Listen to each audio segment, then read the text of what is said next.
Okay guys, good morning at magluluto na naman po tayo ng ating tanghalian. Yan lang po ang ating ulam na lulutuin ngayong tanghali. Napakasimple lang po. Ating mga ingredients.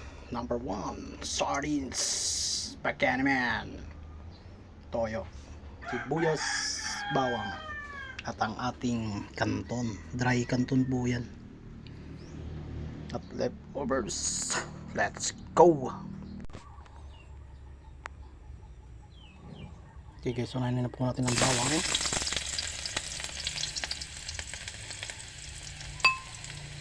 Mekos mo na yun minsan.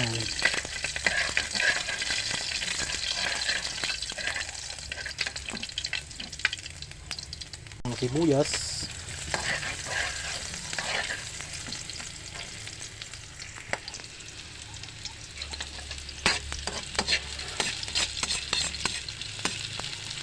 Simpleng ulam lang po ito ngayong tanghali. Wala po tayong budget eh. Mahirap lang po tayo eh. Ulam ng probinsya. Bigyan na po natin ito. Tak-tak mo George. Tak-tak mo koy ngay tak-tak.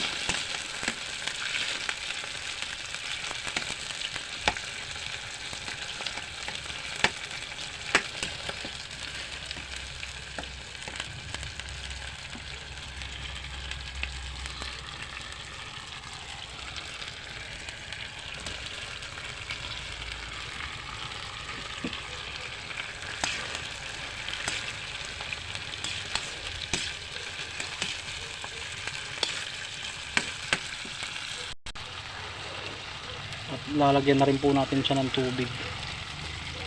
Yan.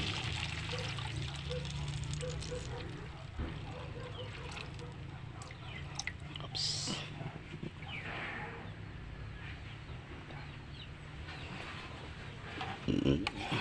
And hintayin na rin po natin siyang kumulo.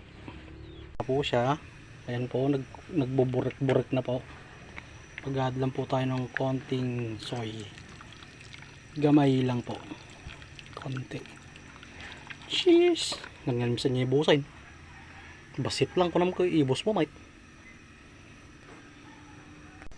Lalagay na po natin to. Right kantong. Dahan-dahan lang minsan. Baka mabalay.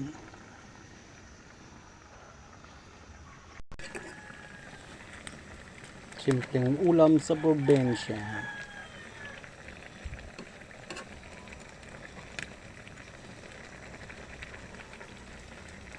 Kaya na lang po natin hanggang sa maluto yung noodles at medyo kumunti na po yung sabaw. Okay guys, salamat! Malapit na po siyang maluto guys. Tapos na naman po ang ating tanghaliang ulam. Maraming salamat po sa panonood. I love you guys. Peace.